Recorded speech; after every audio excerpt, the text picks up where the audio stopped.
All right, our final question. Obviously, we have borough folks, we have city folks. The question is, what programs will be your top priority? And again, the question is, what programs will be your top priority? We'll start with Steve Thompson.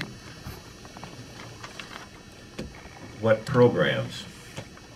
Top priority for me, program-wise, is to make sure that the state takes care of the PERS and the TERS system. We cannot afford, and neither can any community in the state that's involved in the PERS, afford to take on the debt that has been incurred by the state. We didn't cause it, and we can't afford to pay for it. The state caused it, they need to take care of it. That's one program, I think, if you want to call it a program, that definitely needs to be gone after. Other things, the same type of thing, are funding from the state on the majority of these items that I see is what we need to work on to ensure success and continue success in our community. Dave Miles. Public transportation. This is a key issue that I've always brought up, and I'll continue to try to expand it, straighten out the routes, expand the hours, because it saves way more money than it costs. There's borough, there's state, there's federal, there's different funding for roads and other things, but overall, it saves us way more than it costs, and it helps so many of our people. I would work on increasing the homeowner exemption. I would encourage people to sign Wolfgang Falke's petition to make sure our legislature follows through with this, and that would be a big step. State-funded land grant school funding to further reduce local property taxes. This is the ultimate revenue sharing. It's the responsibility of the state to take care of all the children of the state. My first issue that I've brought up, and that I brought up every year, is to split the property tax off of buildings, off of improvements, so people are free to improve. And this puts it higher on vacant commercial land that's mostly absentee owned. This keeps the revenue local.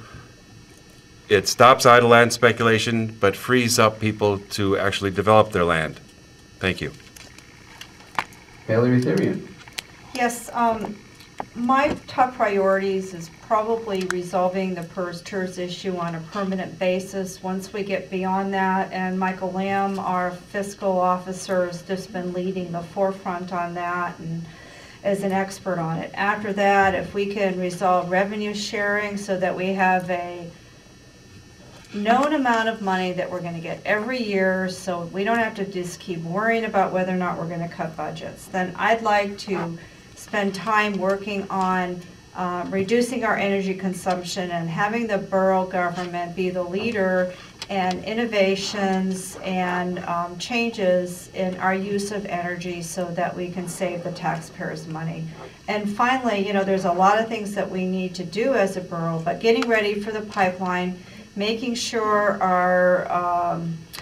our individuals have the skills and the requirements needed to work on those projects, and the joint training center that we've providing to the workers in our community is really a really good way to increase economic development in our community. Thank you. Kelly Brown. K through 12 education, municipal revenue sharing, the PERS and TERS issue, and increasing the residential property tax exemption. Luke Hopkins.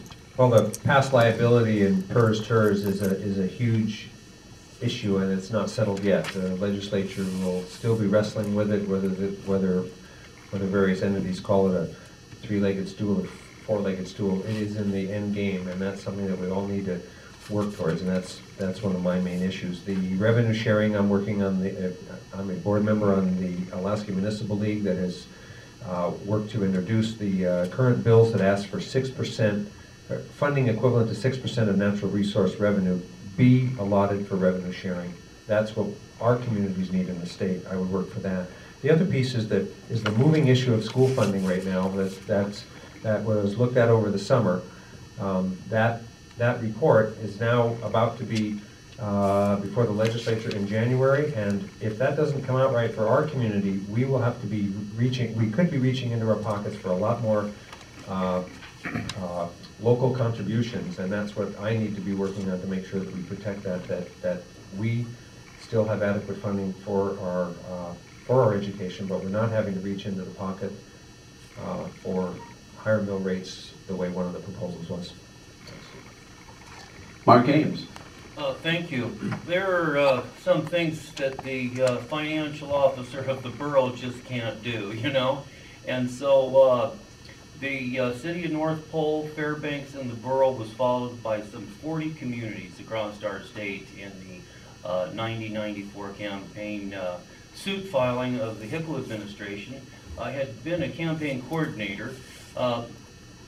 The borough here unanimously affirmed interest when there was a forfeiture default acquiescence clause on this 90% provision. It's worth billions to our state and millions to our communities. There's been no follow-up.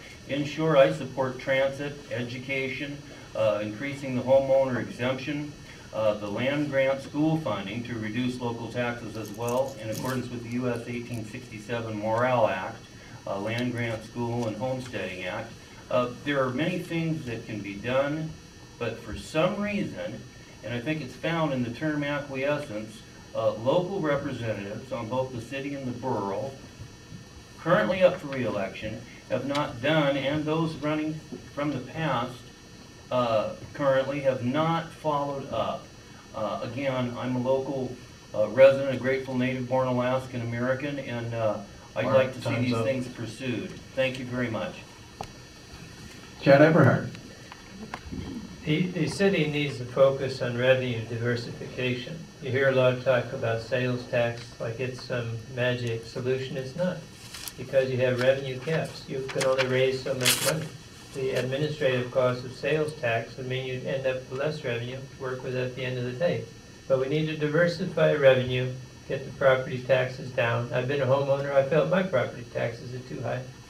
And everybody realizes now we need to move in that direction.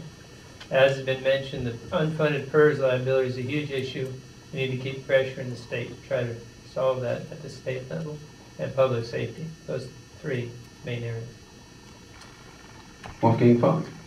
I'm hosting a homeowners exemption forum on Wednesday, coming Wednesday from noon to 1 o'clock at the library.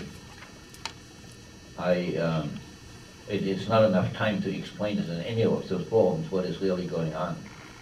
So anybody who would like to be more informed about that homeowner exemption should come.